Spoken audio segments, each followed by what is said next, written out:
بسم اللہ الرحمن الرحیم الحمد للہ رب العالمین۔ السلام علیکم عزیز طالبات۔ اللہ کی مہربانی سے ہم نے ایوب خان صاحب تک اپنے سلیبس کو ڈسکس کر لیا ہے۔ ایوب خان کا پیریڈ ہم کر چکے ہیں۔ آج ہم آغا محمد یحییٰ خان کا پیریڈ ڈسکس کریں گے۔ یہ بات ہم کر چکے ہیں کہ ایوب خان کے دور میں جو ان کا آخری دور تھا جنگ ستمبر 1965 کے بعد، اس میں ملکی حالات خراب ہونا شروع ہوئے اور اتنے زیادہ خراب ہو گئے کہ ملک کا نظم و نسق پھر دوبارہ فوج کو سنبھالنا پڑا۔ اخبارات کی خبر ہے کہ country put under martial law, constitution abrogated, Ayub quits, Yahya becomes chief martial law administrator, assemblies, ministers, governors defunct. تو ایک نئے دور کا آغاز ہو گیا۔ 25 مارچ 1969 کو ملک میں مارشل لا لگا دیا گیا، ایک نیا مارشل لا، نئے چیف آف آرمی سٹاف میں اقتدار پر قبضہ ہو گیا۔ مارشل لا ملک میں نافذ ہو گیا، بنیادی حقوق معطل ہو گئے اور اسمبلیاں اور وزارتیں توڑ دی گئیں۔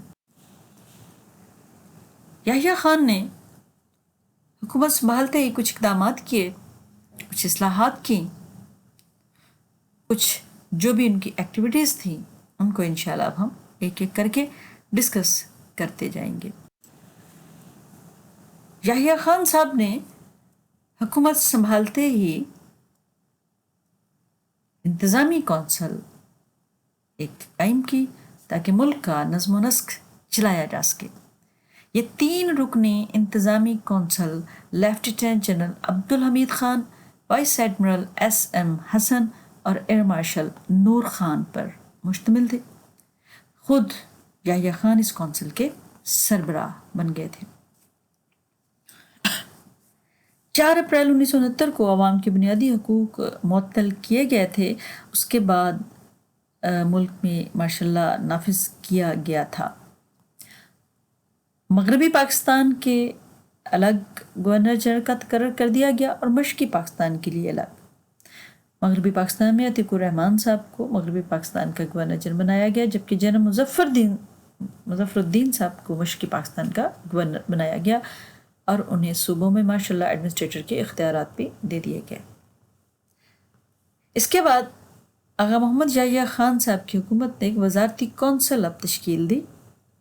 4 اگست 1969 کو اس وزارتی کونسل میں جو ممبر شامل ہوئے وہ سابق فوجی افسر بھی تھے، سیاستدان بھی تھے، ماہرین اور ٹیکنوکریٹس بھی اس کونسل کا حصہ تھے۔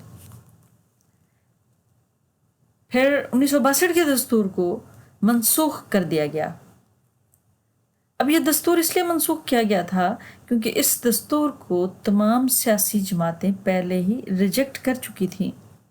اس کو مارشل لا ہی کا دستور کہا جاتا تھا، چونکہ اس میں تمام اختیارات کا منبع جو ہے وہ تمام اختیارات جو ہیں ارتکاز صدر مملکت کے پاس ہوتا تھا۔ چنانچہ اس صدارتی دستور کو منسوخ عوام کی سیاستدانوں کی رائے کے مطابق ہو جانا چاہیے تھا۔ لیکن دوسری طرف ہم یہ بھی دیکھتے ہیں کہ جو سیاستدان تھے ان کے ساتھ ملاقات کر کے اندیا لیا یحییٰ خان نے کہ کیا کیا جائے۔ انہوں نے کہا کہ جی اس دستور کو منسوخ کر دیا جائے، مگر ساتھ انہوں نے یہ ضرور کہا کہ 1956 کے آئین کو بحال کر دیا جائے۔ لیکن یحییٰ خان صاحب 62 کے آئین کو تو انہوں نے منسوخ کر دیا تھا، مگر 1956 کے آئین کو بحال انہوں نے نہیں کیا۔ ان کا خیال تھا کہ ہم ایک نیا دستور بنائیں گے۔ پھر یحییٰ خان صاحب کی حکومت نے ریاستیں دیر، سوات اور چترال جو ابھی تک ریاست کے طور پر پرسسٹ کر رہی تھی، اپنے ایگزسٹ کر رہی تھی، ان کی الگ حیثیت کا خاتمہ کر دیا۔ 28 جولائی 1969 کو ایک اعلان کے ذریعے صوبہ سرحد کے ساتھ ملکہ ریاستوں کو جو دیر، چترال اور سوات کے نام سے جانی جاتی تھی صوبہ مغربی پاکستان کا حصہ بنا دیا گیا۔ بدعنوان افسروں کے خلاف کارروائی کی گئی۔ اب یہ بدعنوان آفیسرز جو تھے 303 ان برطرف شدہ افسران کی تعداد تھی. یہ جو آفیسرز تھے یہ ہائیلی رینکڈ آفیسرز بھی تھے، وزرائے اعظم کے سیکرٹری اور صوبوں کے چیف سیکرٹری بھی رہ چکے تھے. انکم ٹیکس، پولیس، کسٹم سے متعلقہ تمام امپورٹ ایکسپورٹ کے کام کو یہ لوگ کنٹرول کرتے رہے تھے. مقصد یحییٰ خان کا یہ تھا ان کو بدعنوان افسروں کو برطرف کرنے کا کہ باقی لوگوں کو تنبیہ ہو، وارننگ ہو کہ جناب ایسے ہو سکتا ہے اگر انہوں نے رشوت سے باز نہ آئے، کرپشن سے باز نہ آئے. پھر امن و امان کی صورتحال کی طرف توجہ دینے کی کوشش کی. لیبر اصلاحات، کیونکہ صنعت نے کافی ترقی کر لی تھی ایوب خان صاحب کے دور میں، چنانچہ لیبر اصلاحات جو ہیں وہ متعارف کروائیں یحییٰ خان نے. نور خان صاحب جو تھے ماشاء اللہ حکومت کی طرف سے انہوں نے ایک سہ فریقی کانفرنس طلب کی. سرکاری افسران، کارخانہ دار اور مزدور جو اس صنعتوں کے کاموں سے وابستہ تھے ان سب کو بلا کر ایک نئی لیبر پالیسی کا اعلان کیا گیا. ان سے ڈسکشن کے بعد کارخانہ داروں کا حق تھا پہلے کہ وہ جس یونین کو مرضی چاہے تسلیم کر لیں، مزدوروں کی جس یونین کو مرضی چاہے تسلیم کر لیں. لیکن اب ان لیبر اصلاحات کے تحت کارخانہ داروں کی مرضی کی یونین تسلیم کرنے کا حق ختم کر دیا گیا تھا، کیونکہ کارخانہ دار جو تھے انہوں نے اپنی مرضی کی یونین بھی بنا رکھی تھی. ریفرینڈم کے ذریعے یونین کا تعین کرنے کا حق جو ہے وہ دے دیا گیا مزدوروں کو کہ وہ ریفرینڈم میں حصہ لیں، اور ایک سے زیادہ جو یونینز ہیں ان میں سے جس کو بھی ووٹ ڈالیں گے وہ کامیابی کی حقدار ہوگی، ان کی نمائندہ بننے کی حقدار ہوگی. پھر ہڑتال اور لاک آؤٹ کے حقوق جو معطل کیے ہوئے تھے ان کو بحال کر دیا گیا تاکہ صحت مند سرگرمیاں فروغ پا سکیں. لیبر کورٹس کے نظام میں بہتری لائی گئی تاکہ معاملات جو ہیں وہ زیادہ بہتر ہو سکیں. مزدوروں کی کم از کم تنخواہ 140 روپے اور 155 روپے کے درمیان ماہوار مقرر کر دی گئی، اور اس قانون کا اطلاق ہر اس ادارہ پر کیا گیا جس میں 50 یا 50 سے زیادہ مزدور کام کرتے ہوں. پھر یحییٰ خان صاحب کی حکومت نے جو دیگر اصلاحات کی ان میں بدعنوانی کی روک تھام کے لیے ایک مستقل کمیٹی قائم کرنے کا اعلان کیا گیا تھا. یہ مستقل کمیٹی سپریم کورٹ یا ہائی کورٹ کے ایک جج کی سربراہی میں اس نے کام کرنا تھا، اور اس کے ساتھ ایک بریگیڈیئر اور ایک اعلیٰ سرکاری آفیسر، بیوروکریسی کا جو نمائندہ بیوروکریٹس ہوگا وہ اس میں شامل ہوں گے. پھر 18 سے 20 سال تک تمام نوجوانوں کے لیے جو میٹرک یا اس سے زیادہ تعلیم رکھتے ہوں فوجی تربیت حاصل کرنا لازمی قرار دیا گیا تھا. یہ اصلاحات کا اعلان تو کیا گیا تھا مگر عملاً ان کو مؤثر نہیں بنایا جا سکا ان اصلاحات کو. دیکھتے ہیں یحییٰ خان صاحب کے دور میں وحدت مغربی پاکستان 1 یونٹ اس کا خاتمہ کر دیا گیا 1 اپریل 1970 کو. یہ بات آپ کے نوٹس میں ہے، آپ نے پڑھی ہوگی یقیناً کہ چودھری محمد علی صاحب کے وزارت عظمیٰ کے دور میں 1 یونٹ قائم کیا گیا تھا. مغربی پاکستان کے سارے صوبوں کو، سارے یونٹس کو ملا کر ایک صوبہ بنا دیا گیا تھا تاکہ مشرقی پاکستان اور مغربی پاکستان میں ایک توازن کی فضا قائم ہو اور ملک کا آئین بنایا جا سکے. تو پیرٹی کے اصول کو بنایا گیا تھا. 1956 کا آئین اسی وجہ سے پھر بننے کے قابل ہوا. لیکن وحدت مغربی پاکستان کی تشکیل کے فوراً بعد اس کی مخالفت ہو گئی تھی. یہ بات بھی آپ یقیناً پڑھ چکی ہیں. پارلیمانی نظام حکومت میں ہم نے دیکھا جو 2 سال کا عرصہ گزرا وہ وحدت مغربی پاکستان کے خلاف لوگ ہوتے چلے گئے تھے. پھر ہم دیکھتے ہیں کہ وہ کیوں ہوئے تھے. ایسے سیاستدان جن کی اسمبلیوں میں جانے کی باری نہیں آ سکتی تھی، جو محدود علاقوں کے مالک تھے، جو علاقائی تھوڑے سے حصے پر ان کا اثر و رسوخ تھا، تو وہ اپنی ہی اسمبلیوں میں اس وقت اس 1 یونٹ سے پہلے جو ان کی اسمبلیاں تھیں اسی کے رکن وہ منتخب ہوتے آئے تھے. اب جب بڑا ایک لیول آیا، مغربی پاکستان صرف ایک ہی اسمبلی بن گئی، تو اس میں یقینی بات ہے کہ اب سارے لوگ تو نہیں سما سکیں گے، اس میں تو مخصوص نشستیں تھیں جس میں یہ لوگ مطلب آئے اسمبلی میں، جو زیادہ طاقتور تھا، جو زیادہ لوگوں میں پاپولر تھا، وہی صرف اسمبلی کا رکن بن کر آیا تھا۔ چنانچہ 1 یونٹ کو سیاستدانوں نے پسند نہیں کیا تھا، نہ مشرقی پاکستان کے نہ مغربی پاکستان کے۔ پھر ہم دیکھتے ہیں کہ نیب جو ہے یہ پہلے دن سے ہی پروپیگنڈا کرنے لگی ہوئی 1 یونٹ کے خلاف۔ ایک تو پروپیگنڈا کا رخ یہ تھا کہ مشرقی پاکستان سب لے جائے گا اختیارات، پھر دوسرا یہ تھا کہ جو مغربی پاکستان ہے، یہ 1 یونٹ چونکہ بن گیا تو اس میں مغربی پاکستان کا جو علاقہ ہے، لاہور دارالخلافہ تھا اس وقت مغربی پاکستان کا، تو پنجاب جو ہے یہ بالادستی اس کو مل جائے گی۔ چنانچہ اس بالادستی کے ڈر سے نیب بار بار پروپیگنڈا کر رہا تھا، اور ملک کی قسمت کے پہلے عرصے میں، اس 1 یونٹ کے بننے کے تھوڑے عرصے میں، جو اس کے مخالفین تھے، اس 1 یونٹ کے مخالفین تھے، ان کو ایک طرح سے کنگ میکر بن گئے وہ، یعنی حکومتیں بنانا، حکومتیں توڑنا، اس کا استحقاق انہیں اس طرح حاصل ہو گیا کہ ان سے اگر وہ ایک پارٹی کے ساتھ ملیں گے تو اس کی حکومت بنے گی، اگر وہ اس سے نکل آئیں گے، باہر آ جائیں گے تو پارٹی کی حکومت ختم ہو جائے گی، دوسری پارٹی کے ساتھ ملیں گے تو اس کی حکومت قائم ہو جائے گی، وہاں سے نکلیں گے، ان کے ساتھ رابطہ ختم کریں گے، تعاون ختم کریں گے تو پھر ان کی حکومت ختم ہو جائے گی۔ چنانچہ اب یہ نیب کے جو لوگ تھے، سیاستدان تھے، یہ پروپیگنڈا کر رہے تھے کہ وحدت مغربی پاکستان جو ہے یہ ملک کے سارے یونٹس کے لیے فائدہ مند نہیں ہے۔ پھر ہم دیکھتے ہیں اختیارات کے ارتکاز۔ اس 1 یونٹ کے یقیناً جہاں فائدے تھے وہاں تھوڑی اس کی کمیاں بھی تھیں، شارٹ کمنگس تھیں اس کی، کہ دور دراز کے علاقوں کے لوگ جو ہیں اس سے پریشانی میں مبتلا ہو گئے تھے۔ اس وحدت مغربی پاکستان کو قائم کرتے ہوئے یہ کہا گیا تھا کہ جو ڈویژنل کمشنر ہوں گے ان کے پاس اختیارات اتنے زیادہ ہوں گے کہ عام عوام کو صوبائی سیکریٹریٹ آنے کی ضرورت محسوس ہی نہیں ہوگی۔ لیکن ہوا یہ کہ حکومت اس وقت سکندر مرزا کے ہاتھ میں تھی، جو مزاجن اختیارات کو اپنے پاس کنٹرول کرنا چاہتے تھے، چنانچہ ان کے عہد میں ڈویژنل افسروں کے اختیارات میں اضافہ نہیں کیا گیا۔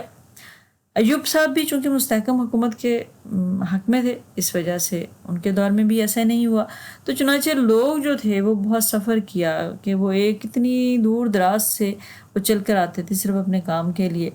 لاہور میں ڈنڈی کوتل ہو، ٹھٹھا ہو، کوئٹہ ہو، مطلب ہر جگہ سے لوگ جو لاہور پہنچتے تھے بڑی محنت سے پہنچتے تھے، اور اگر جاتے ان کا کام نہیں ہوتا تھا تو انہیں وہاں پر پھر پریشانی اٹھانا پڑتی تھی۔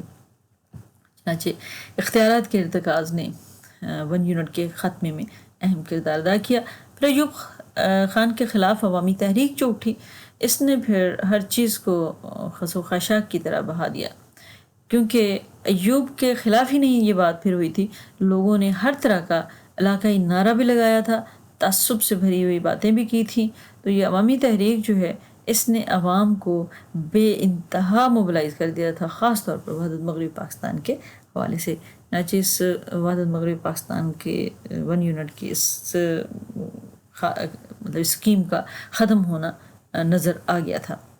پھر ہم دیکھتے ہیں کہ مشرقی پاکستان کے جو سیاستدان تھے وہ ابتدا میں تو جو حسین شہید سہروردی صاحب والے قسم کے جو سیاستدان تھے اس کیٹیگری کے، وہ پہلے تو خود بھی 1 یونٹ کے خلاف تھے، لیکن بعد میں پھر وہ 1 یونٹ کے حامی ہو گئے تھے۔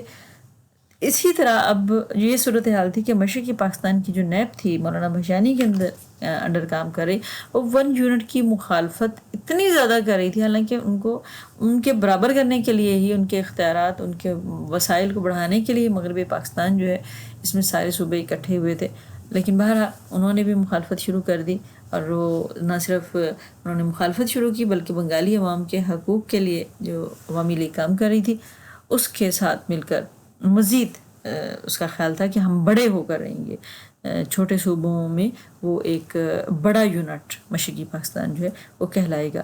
اس لیے 1 ووٹ 1 مین 1 ووٹ کا اصول وہ نافذ کروانا چاہتے تھے 56% آبادی کے بلبوتے پر۔ چنانچہ مشرقی پاکستان کے سیاستدان وحدت مغربی پاکستان کے خاتمہ کا باعث بنے۔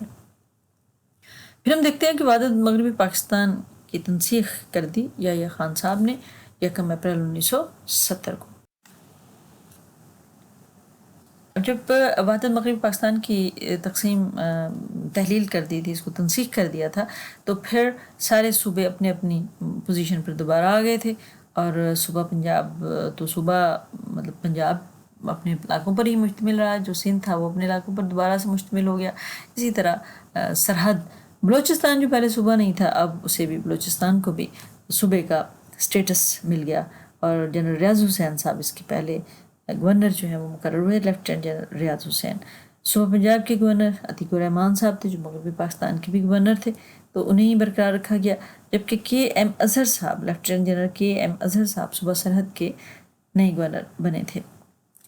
اب یہ جب سسٹم سیٹ کر لیا، انتظامی پوزیشنیں سنبھال لی سب نے، تو پھر یحییٰ خان صاحب نے ماشاء اللہ 1958 کے بعد یہ ماشاء اللہ لگایا تھا. تو یحییٰ خان صاحب نے نئے طریقے سے ماشاء اللہ یہ لگایا تھا. انتخابات کا اعلان تو انہوں نے کر دیا 1970 میں، لیکن جو پچھلے ماشاء اللہ میں سیاسی جماعتوں پر پابندیاں تھیں، ان کی بول چال پر پابندی تھی، رائے آزادی اظہار رائے پر پابندی تھی، یحییٰ خان صاحب کے دور میں ایسا کچھ نہیں ہوا. سیاسی جماعتوں پر پابندی لگائی گئی، نہ ہی سیاسی لیڈروں کو اظہار خیال سے منع کیا گیا. صرف جو پابندی لگائی گئی وہ جلسے جلوسوں پر پابندی تھی. سیاسی جماعتیں صرف بند کمروں میں اپنی میٹنگز کر سکتی تھیں. صدر یحییٰ خان البتہ خود تمام سیاسی لیڈر سے مشاورت میں رہتے تھے، ان سے رابطے میں رہتے تھے. جب سیاسی سرگرمیوں کی انہوں نے اجازت دے دی، تو پھر سب سے پہلے مرحلے آتے ہیں دستور سازی کا مسئلہ، کہ کس آئین کے تحت جو ہے وہ ملک میں انتخابات کروائے جائیں گے.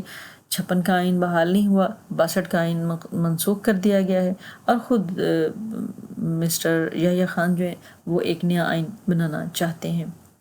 انہوں نے لوگوں کو تسلی دینے کے لیے چیف الیکشن کمشنر جو ہے اس کی نامزدگی بھی کر دی تھی، جسٹس عبدالستار صاحب کی، تاکہ لوگوں کو لگے کہ انتخابات کا عمل شروع ہو گیا ہے. دستور سازی کا مسئلہ جو ہے اس کو یہ خاطر میں نہیں ابھی لا رہے، تو الیکشن کروانے کا کام جو ہے وہ شروع کروا دیا ہے. فوجی حکومت کی یہ سنجیدگی عوام کو نظر آنی بہت ضروری تھی الیکشن کے حوالے سے. پھر انتخابات کی تیاریاں شروع ہو گئی، اور اس انتخابات کی تیاریوں میں سیاسی جوڑ توڑ ہوتے ہیں. سب سے اہم جو تیاری ہوتی ہے سیاسی جوڑ توڑ ہوتے ہیں. اب یحییٰ خان صاحب کی یہ مرضی تھی کہ میں کوئی ایسا گروپ جوائن کروں، ایسے لوگ سیاستدانوں کے ساتھ میں رابطہ کروں جو بعد میں مجھے رکھ لیں بطور صدر کے. انہوں نے بھٹو صاحب سے بھی اپنی ملاقاتیں کی، انہوں نے مجیب الرحمان سے بھی ملاقاتیں کی، انہوں نے دوسرے لیڈر سے بھی ملاقاتیں کی. اب یہ جو دور ہے، ایوب خان صاحب نے چونکہ صنعتوں کو بہت ترقی دی ہوئی تھی، تو مزدور بھی بہت سامنے آئے ہوئے تھے، ان کے حقوق کا بہت زیادہ اس لیبر اصلاحات کے تحت انہیں حقوق دیے جا رہے تھے. چنانچہ ہم دیکھ سکتے ہیں کہ مزدور یونین بھی جو ہے وہ الیکشن لڑنے کے لیے سامنے نظر آ گئی. بشیر بختیار صاحب جو ہیں انہوں نے ایک نئی سیاسی جماعت لیبر پارٹی بنا لی تھی. پھر بھٹو بادشاہی اتحاد جو ہے وہ بھی نظر آ رہا تھا، کیونکہ بھٹو بھی سوشلزم کے پرچارک تھے، جبکہ بادشاہی بھی سوشلزم کے حامی تھے اور شدید حامی تھے. دائیں بازو کی جماعتیں جو تھیں ساری اسلامی جماعتیں، یہ بھی اپنا ایک گروپ بنانا چاہ رہی تھی. نواب الدین نصر اللہ صاحب کی سربراہی میں انہوں نے اپنا گروپ بنا لیا، اسلامی متحد محاذ. مسلم لیگ دھڑوں میں بٹی ہوئی تھی، مسلم لیگ کنونشن، مسلم لیگ کونسل، مسلم لیگ قیوم، تو یہ دھڑوں میں بٹی ہی رہی. اگر شاید یہ اکٹھی ہو جاتی تو ملک کے حالات تھوڑے سے سنبھل جاتے. بہرحال جو علاقائی جماعتیں تھیں جو سمجھتی تھیں کہ ہمیں ووٹ بینک کیسے ملے گا، وہ جماعتیں ان سب نے صوبائی اور لسانی تعصب کو ہوا دینی شروع کر دی تھی. مولانا بھاشانی صاحب جو 15 اکتوبر 1969 میں ایک 2 روزہ کانفرنس سے خطاب کر رہے تھے، انہوں نے ایک تنظیم کے قیام کا اعلان کر دیا، سماج سیوک بانی. اب اس کے ارکان سرخ ٹوپیاں پہنتے، لاٹھیوں کا آزاد استعمال کرتے. پھر اسی طرح مجیب الرحمان صاحب کی عوامی لیگ جو تھی، اس نے کہا کہ جی ووٹر لسٹ صرف اردو میں بنی ہے، بنگالی میں نہیں. انہوں نے ہنگامہ شروع کر دیا اور بنگالی اور بہاری پہلا تصادم ہو گیا. اسی طرح عبدالصمد اچکزئی صاحب پختونستان کا نعرہ دوبارہ سے انہوں نے انتخابات میں لگانے کی کوشش کی. ذوالفقار علی بھٹو صاحب نے بھی 1969 میں سندھی میں فہرستیں شائع کرنے کا مطالبہ کیا. مطلب علاقائی رنگ کو دیکھتے ذوالفقار علی بھٹو صاحب نے بھی علاقائی جو سیاست تھی اس میں پارٹیسپیٹ کیا اور 1969 میں سندھی میں فہرستیں شائع کرنے کا مطالبہ کیا. الیکشن کمیشن نے اردو کے ساتھ سندھی نام لکھ کر پھر ان کا مطالبہ پورا کر دیا تھا. سیاسی سرگرمیاں جو ہیں ان کی بحالی اس فضا میں ہوئی کہ لاٹھیاں بھی چل رہی ہیں اور نعرے بازی بھی ہو رہی ہے اور تانے بھی ہو رہے ہیں، تنقید بھی شدت سے ہو رہی ہے. چنانچہ فضا کو برے طریقے سے مسخ ہوتا دیکھا تو یحییٰ خان صاحب نے ضابطہ 60 جاری کر دیا، جس کے تحت حکومت کے کاموں میں رکاوٹ ڈالنے نے ملک کی اور مطلب ملک کے استحکام کو نقصان پہنچانے کی جو بھی کوشش کوئی بھی کرے گا اس کو 3 سال قید کی سزا سنائی جائے گی.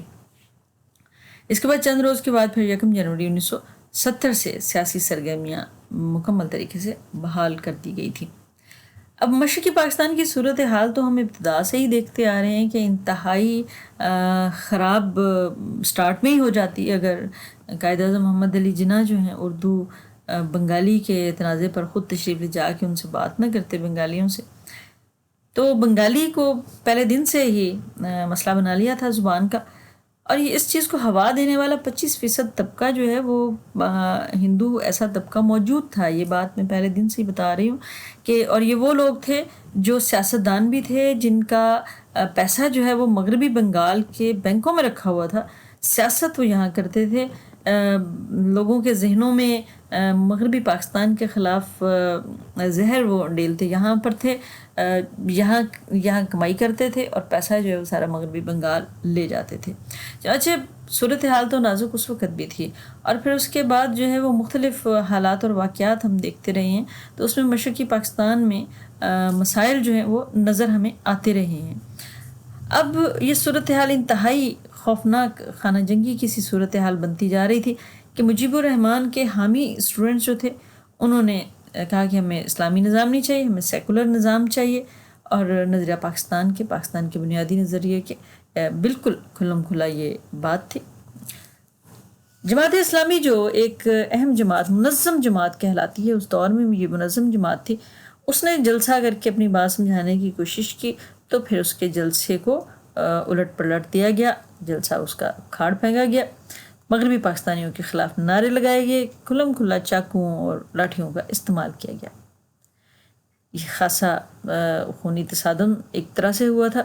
ماشاء اللہ حکام جنہوں نے نظم و نسق کو بہتر کرنے کے لیے ماشاء اللہ لگایا تھا، فوجی حکام، وہ دیدہ دانستہ یا نہ دانستہ غیر دانستہ وہ اس نظم و نسق کو بحال کرنے میں ناکام ہو گئے. مشرقی پاکستان کی بیوروکریسی بھی جو تھی وہ عوامی لیگ کو بیک اپ دے رہی تھی. مولانا مودودی صاحب نے بار بار سمجھانے کی کوشش کی تھی حالات اور واقعات کو درست کرنے کی ماشاء اللہ حکام کو، مگر انہوں نے اس بات کو نہیں سنا. دوسری طرف مغربی پاکستان جو تھے، مغربی پاکستان کے حالات جو تھے وہ بھی کوئی اتنے زیادہ پرامن نہیں تھے. جی ایم سید صاحب جو ہیں وہ مجیب کے 6 نکات کی حمایت کر رہے تھے، کیونکہ 6 نکات کی بنیاد پر ہی مجیب الرحمان نے ملک میں مشرقی پاکستان میں لوگوں کو موبلائز کیا تھا. انشاءاللہ ہم اگلے لیکچر میں ان 6 نکات کو بھی ڈسکس کریں گے کہ وہ تھے کیا جن کی وجہ سے ملک جو ہے صوبائی تعصب کا نشانہ بنتا جا رہا تھا، زیادہ سے زیادہ وہاں پر صوبائی تعصب بڑھتا جا رہا تھا. چنانچہ مغربی پاکستان میں ہم یہ بھی دیکھ سکتے ہیں ایک منظرنامہ کہ جہاں مجیب کو فیور کرنے والے لوگ موجود تھے، وہاں بھاشانی صاحب بھی مغربی پاکستان کے جب انہوں نے دورہ کیا مارچ 1970 میں اور آگن لاگو کے نعرے یہاں پر لگوائے، انقلاب کا نعرہ یہاں پر لگایا، تو پھر معاملات مزید یقیناً خراب تو ہونے تھے. اس تنظیم نے، اس جماعت نے مشرقی پاکستان میں تو اور زیادہ سوشلزم کے نام پر صورتحال کو خراب کر رکھا تھا.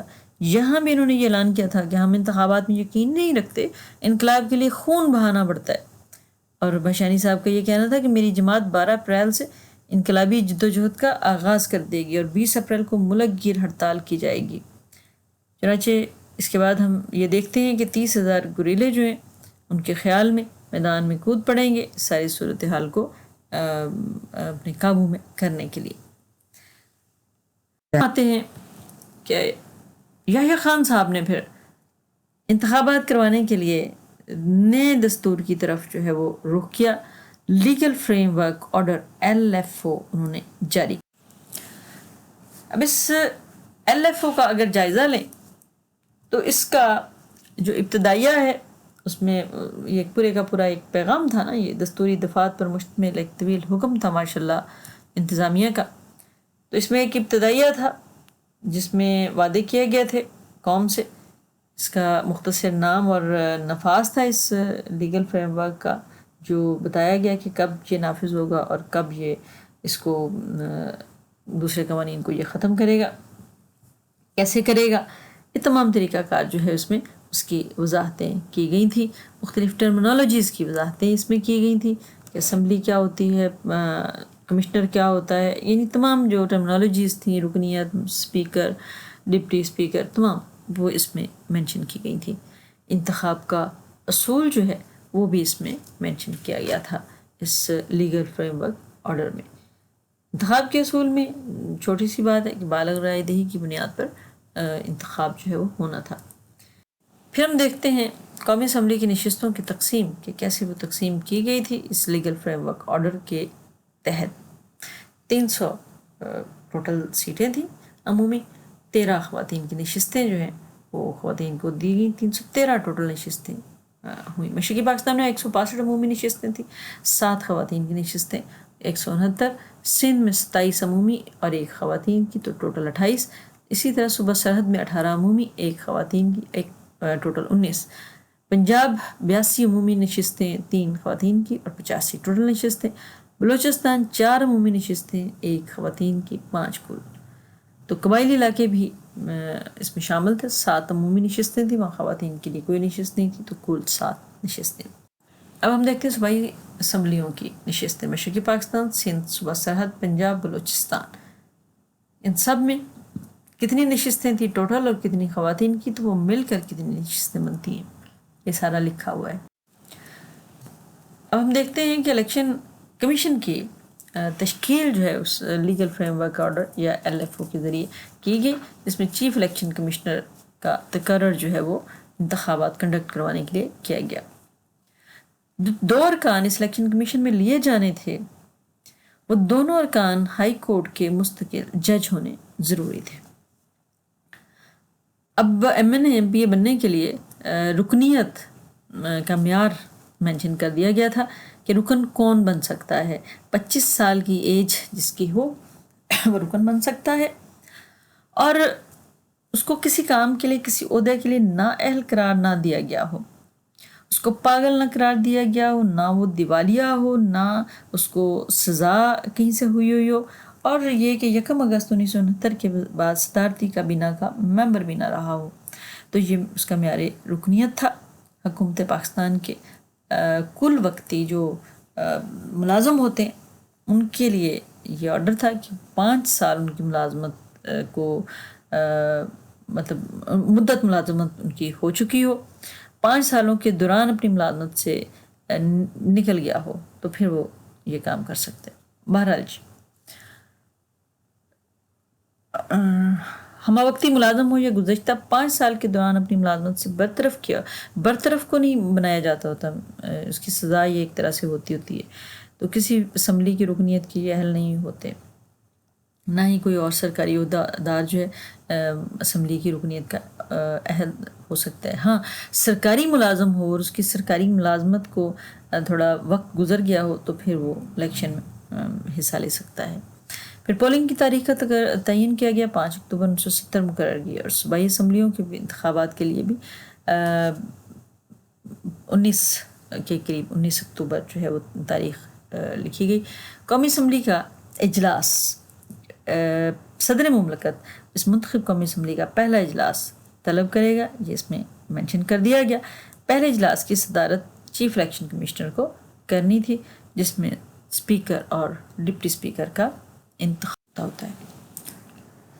اب ہم دیکھتے ہیں کہ یہ اتفاقیہ اسامی کون سی ہے۔ اتفاقیہ اسامی وہ ہوتی ہے کہ جب قومی اسمبلی کی کوئی سیٹ خالی ہو جائے تو اس سیٹ کو پر کرنے کے لیے نیا انتخاب ہوتا ہے 3 ہفتے کے، اس سیٹ کے خالی ہونے کے بعد 3 ہفتہ میں۔ پھر الیکشن میں ایک سے زیادہ اگر بندہ جو ہے وہ ایک سے زیادہ نشستوں سے جیت جائے تو ایک رکن ایک جگہ کا صرف وہ رہے گا، باقی اسے بتانا ہوگا کہ میں کس جگہ کی رکنیت کو پسند کر رہا ہوں، باقیوں سے اس کو استعفیٰ دینا ہوگا، بتانا ہوگا کہ مطلب میں اس کا رکن نہیں بن رہا، تاکہ دوبارہ سے الیکشن کمیشن وہاں پر الیکشن کروا سکے۔ استعفیٰ اگر دے گا رکن اسمبلی اسپیکر کے نام تو وہ اپنے ہاتھ سے لکھے ہوئے جو نوٹس ہوتے ہیں ان کے ذریعے اپنی سیٹ سے استعفیٰ دے گا۔ اگر وہ اسپیکر سے چھٹی لیے بغیر 15 دن مسلسل کارروائی میں غیر حاضر ہوگا یا اسمبلی کے اجلاس کی تاریخ سے 7 دن کے اندر حلف اٹھانے سے ناکام رہے گا تو اس کی نشست خالی سمجھی جائے گی۔ ہاں، اسپیکر یا چیف الیکشن کمشنر اگر سمجھیں کہ اس کی وجہ معقول تھی اس کی چھٹی کی تو پھر وہ اضافہ بھی کر سکتے ہیں اس مدت میں۔ پھر حلف وفاداری، قومی اسمبلی کے یا صوبائی اسمبلی کے ممبر منتخب ہونے والے ہر شخص کے لیے اپنا حلف وفاداری لینا اٹھانا بہت ضروری ہے۔ اب ہم دیکھتے ہیں کہ اسپیکر اور ڈپٹی اسپیکر کون ہوتا ہے۔ اجلاس کی کارروائی کو چلانے کے لیے اسپیکر ہوتا ہے اور اس کی معاونت کے لیے ڈپٹی اسپیکر ہوتا ہے۔ تو ان کو اسمبلی جو ہے وہ جلدی الیکٹ کرے گی، اپنا ممبر جو ہے وہ منتخب کرے گی اسپیکر کے مقصد کے لیے یا ڈپٹی اسپیکر کے لیے، تاکہ وہ پورے ایوان کو چلا سکے۔ اجلاس کا کورم 100 ارکان پر مشتمل ہوگا، 1/3 ارکان ہوتے ہیں۔ پھر ہم دیکھتے ہیں کہ اس ایل ایف او میں منشن کیا گیا تھا، رہنما اصول بھی دیے گئے تھے اور دستور کے بنیادی اصول جو ہیں وہ بھی دیے گئے تھے۔ دستور سازی کے لیے پھر مدت کا تعین بھی کیا گیا تھا اور اس کے ساتھ ساتھ اجلاس کا مقصد اور توضیح و ترمیم کا آغاز بھی کیا گیا تھا۔ اب دستور کے رہنما اصول کون سے تھے؟ اسلامی طرز زندگی کا فروغ، اسلام کے اخلاقی اصولوں پر عمل، مسلمان پاکستانی کو اسلامیت اور قرآن پاک کی تعلیم کا بندوبست دینا، اور قرآن و سنت میں طے شدہ اسلامی اصولوں سے متصادم کوئی قانون نہ بنانا۔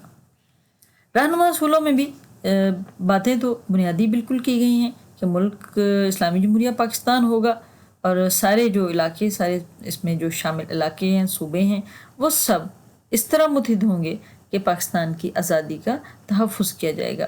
پھر اسلامی نظریہ اس کا تحفظ کیا جائے گا، بالغ حق رائے دہی کی بنیاد پر یہ انتخابات ہوئیں گے اور جمہوریت کے بنیادی اصولوں کے تحفظ کے لیے یہ انتخابات جو ہیں قانون ساز کونسل کے انتخابات، ان کے انعقاد کی ضمانت حکومت جو ہے وہ سمجھتی ہے کہ آئین دے گا ضمانت۔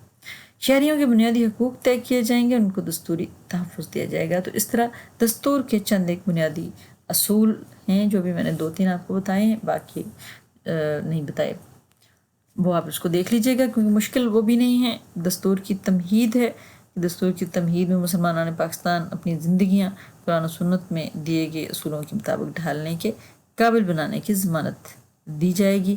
یہ حکومت جو ہے وہ جو ریاست ہے وہ اپنے عوام کو یہ تمام جو سہولتیں ہیں وہ ضمانتیں ہیں وہ دیتی ہے۔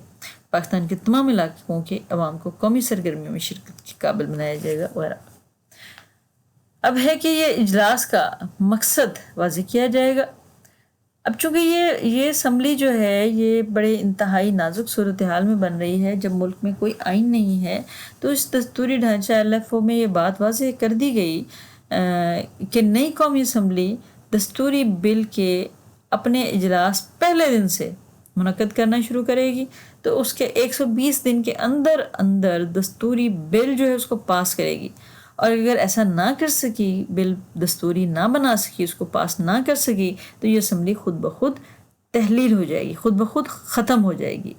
اس اسمبلی کا پاس شدہ دستور پھر صدر مملکت کے سامنے منظوری کے لیے دیا جائے گا، اور اگر صدر مملکت اس دستوری کی توثیق نہ کرے، یعنی صدر اس کی توثیق نہ کرے، اس کو ریکمینڈ نہ کرے آئین کے طور پر بنانے کے لیے، تو تو بھی اسمبلی خود بخود ٹوٹ جائے گی۔ پھر یہ طے کر دیا گیا تھا اس LFO میں کہ جب تک دستور پاس نہ ہو جائے اسمبلی عام قانون سازی کے مقصد کے لیے اپنا اجلاس منعقد نہیں کر سکے گی، یعنی اس کے تمام اجلاسوں میں دستور بنانے کی کارروائی صرف ہوگی۔ جب دستور بن جائے گا پھر جس مرضی مقصد کے لیے اسمبلی کا اجلاس بلایا جا سکتا ہے۔ توضیح و ترمیم کا آغاز، یعنی آئینی ڈھانچہ کے آرڈر کے آخر پر، یہ LFO کے آخر پر صدر مملکت کے لیے اس LFO کی توضیح، تعبیر اور اس میں ترمیم کا جو حق ہے اس کو محفوظ رکھا گیا تھا۔ پھر کہ اب صورتحال سیاسی سرگرمیوں کے حوالے سے مزید آگے کیا بڑھتی ہے۔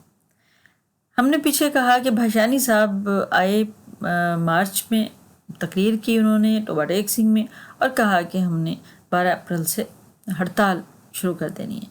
اب 12 اپریل کی ہڑتال کو انہوں نے اعلان کیا، 20 اپریل انہوں نے ڈیڈ لائن دی تھی ملک گیر ہڑتال کی اپیل جو کی تھی۔ اب یہ ہڑتال ہونی شروع ہو گئی، لیکن اس کو سب لوگوں نے ہڑتال کے نقطہ نظر سے نہیں لیا، کیونکہ جماعت اسلامی نے بھی یوم شوکت اسلام منانے کی اپیل کر دی تھی 31 مئی کو، اور پھر 31 مئی کو ایسے جلسے ہوئے، ایسے عظیم الشان جلوس نکالے گئے کہ تاریخ میں اس کی مثال نہیں ملتی تھی۔ بائیں بازو کی جو جماعتیں تھیں، لیفٹسٹ پارٹیز جن کو بولا جاتا ہے، 7 جون کو موچی دروازہ میں یوم جہاد منانے کا اعلان کیا۔ انہوں نے بھی اپنی تئیں پر جو بھی وہ کوشش کر سکتے تھے انہوں نے کی۔ پھر ہم اس کے بعد دیکھتے ہیں کہ ہماری اس ملک کی سیاست میں ہمیشہ سے ہی خارجہ جو فیکٹر ہے وہ ہمیشہ سے ہی موجود رہا ہے۔ تو صدر یحییٰ کے دور میں بھی امریکہ کے جو سفیر تھے وہ ہر ہمارے سیاستدان کو مل رہے تھے، کبھی وہ دھان منڈی جا رہے ہیں مجیب الرحمان سے ملنے، کبھی وہ بھاشانی صاحب سے مل رہے ہیں، کبھی GM سید صاحب سے مل رہے ہیں، تو بڑے متحرک وہ اپنی ملاقاتیں سب سے کر رہے ہیں۔ روسی سفیر بھی اپنے طور پر ملاقاتیں کر رہے ہیں، ایرانی حکومت بھی تمام معاملات کو دیکھ رہی ہے کہ کیونکہ ایران ہمارا ہمسایہ ملک ہے تو پھر اس کو بھی یقیناً تمام معاملات کو دیکھ کر چلنا ہے۔ پھر ہم دیکھتے ہیں کہ بھارت جو ہمارا ہمسایہ ملک ہے وہ بھی تمام جو ارد گرد کے ممالک ہیں ان کے ساتھ راہ و رسم بڑھانا شروع کرتا ہے، خاص طور پر روس کے ساتھ جو اس کی دوستی ہے بہت گہری۔ تو پھر اس کی بھارتی فضائیہ کے سربراہ نے بھی وہاں کا دورہ کیا، سردار سورن سنگھ جو ہیں انہوں نے بھی، ان کے وزیر جو تھے انہوں نے بھی ان کا دورہ شروع کر دیا، جنرل مانک شاہ بھی گئے۔ پھر ہم دیکھتے ہیں کہ مشرقی پاکستان کا سیلاب آ جاتا ہے، مشرقی پاکستان میں سیلاب آ جاتا ہے۔ ابھی الیکشن کا اناؤنس ہوا ہے، اگست 1970 میں مشرقی پاکستان میں تباہ کن سیلاب آ جاتا ہے، اور حکومت اس کو کنٹرول کرنے کی کوشش کرتی ہے، سیاسی جماعتیں امدادی سرگرمیاں اپنی مہیا کرتی ہیں، مگر پورے طریقے سے معاملہ سنبھلتا نہیں ہے۔ یحییٰ خان صاحب کیا کرتے ہیں کہ 2 مہینے کے لیے، صرف 2 مہینے کے لیے انتخابات کو ملتوی کرنے کا اعلان کر دیتے ہیں۔ 7 دسمبر کو ڈیٹ رکھی جاتی ہے۔ اب یہ ایک بہت بڑا گریوینسز اتنے سارے اکٹھے مشرقی پاکستان کے ہوئے ہیں، یہ ایک گریوینسز جو ہے یہ بھی ایک ساتھ اس کے شامل ہوتا گیا کہ مشرقی پاکستان میں سیلاب آیا اور خیال نہیں کیا، کسی نے ان کا خیال نہیں کیا اس حوالے سے۔ پھر ہم دیکھتے ہیں انتخابات سے پہلے مشرقی پاکستان میں جو سیلاب آیا تھا، انہوں نے انتخابات کو ملتوی تو کر دیا تھا، مگر انتخابات کی صورتحال جو سیاسی تھی وہ موجود رہی تھی۔ پھر ہم دیکھتے ہیں کہ وہ جو جوڑ توڑ کی سیاست شروع ہو گئی تھی، سوشلزم کا پرچار بہت زیادہ ہو گیا تھا، جو یعنی صنعتوں کو، معاشرے کو، عوام کو بہتری لانے والی جو صورتحال تھی وہ ویسی فضا جو ہے وہ ابھی نظر نہیں آ رہی تھی۔ صوبائی تعصب پھیل گیا تھا، لسانی تعصب پھیل گیا تھا، سیکولرزم کے نعرے لگنے لگ گئے تھے، تو بہرحال ہر طرح کا تعصب جو ہے وہ بڑھتا جا رہا تھا۔ غیر ملکی لوگ جو ہیں اس کو مزید بھڑکا رہے تھے۔ بائیں بازو کی جماعتوں میں سے ایک ہم نام لیتے ہیں پاکستان پیپلز پارٹی کا، اسلامی سوشلزم اور مساوات محمدی دونوں کی دعوے دار تھی۔ اس کے منشور میں روٹی کپڑا اور مکان تھا۔ انتہائی متحرک شخصیت ذوالفقار علی بھٹو صاحب، تو چنانچہ ان کے ساتھ غیر مسلم اقلیتیں بھی تھیں، ان کے ساتھ GS ان کی حامی جماعتیں بھی تھیں، ان کے ساتھ نیشنل عوامی پارٹی بھی تھی جو دوسرا گروپ تھا نیشنل عوامی پارٹی کا بائیں بازو کی. تو یہ سارے لوگ مل کر انتخابات کو کنڈکٹ کروانے کے لیے اپنی اپنی جوڑ توڑ جاری رکھے ہوئے تھے. جاوید اقبال صاحب کو جماعت اسلامی بنانا چاہتی تھی اپنا لیڈر. تو اسلامی متحدہ محاذ جو ہے جماعت اسلامی اور مسلم لیگ اور نوابزادہ نصر اللہ صاحب کی پارٹی اور باقی دیگر پارٹیاں، تو یہ مل کر جو انہوں نے محاذ بنایا ہوا تھا. اب نوابزادہ نصر اللہ صاحب اپنے امیدوار جنرل سرفراز صاحب کو دینا چاہتے ہیں، جبکہ دوسری طرف جماعت اسلامی جو ہے وہ جاوید اقبال، علامہ اقبال کے جو صاحبزادے ہیں، ان کو ٹکٹ دینا چاہتی ہے. تو اسی بات پر ان کے درمیان جھگڑا ہوا اور پھر ان کے آپس میں جو ایک محاذ بنا ہوا تھا وہ ٹوٹ گیا. پھر ہم مشرقی پاکستان کی نیب کو دیکھتے ہیں، وہ بھی وہاں 2 حصوں میں منقسم تھی. تو ایک طرح سے وہ تو خیر مجیب الرحمان کو بیک اپ دے رہی تھی، بائیکاٹ بھی بلکہ انہوں نے انتخابات کیا اور صرف مقصد یہ تھا کہ مجیب الرحمان جو ہے وہ جیت جائے، کیونکہ وہ بھی بنگالی سوشلزم اور بنگالی قومیت کے نعرے بڑی زور و شور سے لگا رہا تھا. پھر ہم دیکھتے ہیں انتخابات کی فضا جو ہے ایسی صورتحال میں انتہائی غیر یقینی ہو گئی تھی، اور قومی جماعتیں جو ہیں وہ علاقائی جماعتوں کے طور پر کام کرنے لگی ہوئی تھیں. اور پھر جب کامیابی انہوں نے سمیٹی ہے تب بھی علاقائی جماعتیں جو تھیں وہ ہمارے نوٹس میں زیادہ آتی ہیں، جنہوں نے اس کام کو سنبھالا تھا الیکشن کے. انتخابات کے نتائج، پاکستان بھر میں انتخابات منعقد ہوئے ایک آدمی ایک ووٹ کے حساب سے. متحدہ پاکستان کے پہلے اور آخری غیر جانبدارانہ انتخابات ان کو کہا جاتا ہوتا ہے. آخری تو ہم نہیں اس کو کہہ سکتے، اس لیے کہ آنے والے دور میں یقیناً بہت بہتری کی گنجائش انشاءاللہ پیدا ہو جائے گی. تو ہم اس کے فوراً بعد یحییٰ خان کی طرف سے فضا میں انتخابات منعقد کرنے کے فیصلے کے بعد اس میں ذرا شک و شبہ نہ تھا کہ مجیب صاحب جو ہے وہ تمام سیٹیں جیت جائیں گے، کیونکہ بھاشانی بھی ہڑتال کر گئے تھے اور لوگوں کا جو ووٹ ہے پھر مجیب الرحمان کی طرف مڑ گیا تھا. مشرقی پاکستان میں شیخ مجیب نے 162 میں سے 160 نشستیں حاصل کی تھیں. متحدہ محاذ کی طرف سے صرف نور الامین ایک نشست جیتنے میں کامیاب ہوئے تھے. اس طرح چکمہ قبائل کے راجہ نے بھی چٹاگانگ کی پہاڑی علاقہ سے جیتی تھی ایک سیٹ. تو عوامی لیگ کو کسی دوسرے صوبے سے کوئی نشست نہیں مل سکی تھی. دوسری بڑی پارٹی پیپلز پارٹی، اس کو بھی کوئی نشست نہیں ملی تھی. اس کو نشست تو کیا ملنا تھا، اس نے تو اپنے پارٹی کے لوگ بھی وہاں پر کھڑے نہیں کیے تھے انتخابات کے لیے. اب ہم دیکھتے ہیں انتخابات کے یعنی پیپلز پارٹی نے اپنے آفس بھی نہیں بنائے تھے وہاں پر مشرقی پاکستان میں. اب ہم دیکھتے ہیں کہ مغربی پاکستان اور پنجاب کے جو نتائج تھے اس کے حوالے سے مشرقی پاکستان، پنجاب، سندھ سرحد کے اس میں کس پارٹی نے کیا پوزیشن لی. تو قومی اسمبلی کا رزلٹ دیکھیں تو عوامی لیگ، پاکستان پیپلز پارٹی اور مسلم لیگ، 3 مسلم لیگیں، قیوم مسلم لیگ، کونسل مسلم لیگ، کنونشن مسلم لیگ، یہ اپنی اپنی نشستیں حاصل کر رہی ہیں. پھر اسی طرح JUI جو ہے یہ ہزاروی گروپ نظر آ رہا ہے. جمعیت علماء، مرکزی جمعیت علماء جو ہے یہ JUP، یہ بھی ٹوٹ پھوٹ کا شکار ہے. نیشنل عوامی پارٹی یہ بائیکاٹ کر رہی ہے مشرقی پاکستان میں، مگر صوبہ سرحد بلوچستان میں جیتتی ہے. تو PDP جیتتی ہے. آزاد ارکان جو ہیں وہ 16 آزاد ارکان اس الیکشن کو جیتے. مشرقی پاکستان سے صرف ایک آزاد رکن جو ہے وہ الیکشن جیتنے میں کامیاب ہوتا ہے. پھر ہم دیکھتے ہیں صوبائی جو رزلٹ ہے اس کی کیا صورتحال ہے. صوبائی رزلٹ میں بھی آپ دیکھ لیں کہ یہی پارٹیز جو مرکز میں کامیابی حاصل کر رہی ہیں یہی صوبوں میں بھی سامنے ہمیں نظر آ رہی ہیں، کہیں زیادہ کہیں کم. عوامی لیگ 288 ووٹ، پاکستان پیپلز پارٹی کے بھی 144 اور قیوم مسلم لیگ کے 24. تو یہ ساری جو ہے صورتحال ہمیں ٹوٹل، یعنی یہ ٹوٹل ہے تعداد 288 عوامی لیگ، سارے علاقوں میں اس کو ٹوٹل اتنی ملی ہیں. جب ہم نچلی سائڈ پر دیکھتے ہیں کالم کے لحاظ سے تو ہمیں پھر پتہ چلتا ہے کہ عوامی لیگ کو 288 نشستیں ملی مشرقی پاکستان میں. NIP نظام اسلام پارٹی جو ہے، PDP پاکستان ڈیموکریٹک پارٹی اور نیشنل عوامی پارٹی، مرکزی جمعیت علماء، ان کو یہاں پر 7,000 اراکین کے ساتھ مل کر 300 کی فگر پوری ہوتی ہے. اسی طرح پنجاب کا اوپر سے لیں 113 6 6 2 4، یہ ساری مل کر 180 نشستیں جو ہیں پنجاب کی یہ پوری ہوتی ہیں. تو یہ ایک جائزہ لے سکتی ہیں آپ، پتہ چلے گا کہ رزلٹ صوبائی اسمبلی کا کیا رہا.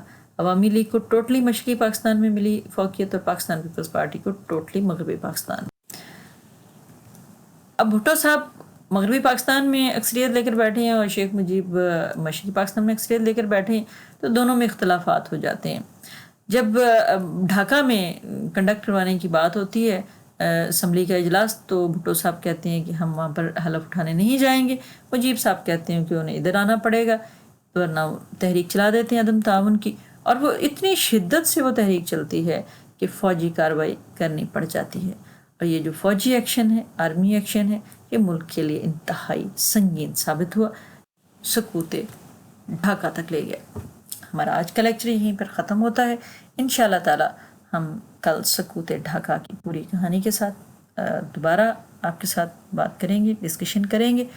تو ہمارا یحییٰ خان صاحب کا دوسرا پورشن انشاءاللہ اگلے لیکچر میں موجود ہوگا۔ اس وقت تک کے لیے اجازت دیجیے، اللہ حافظ۔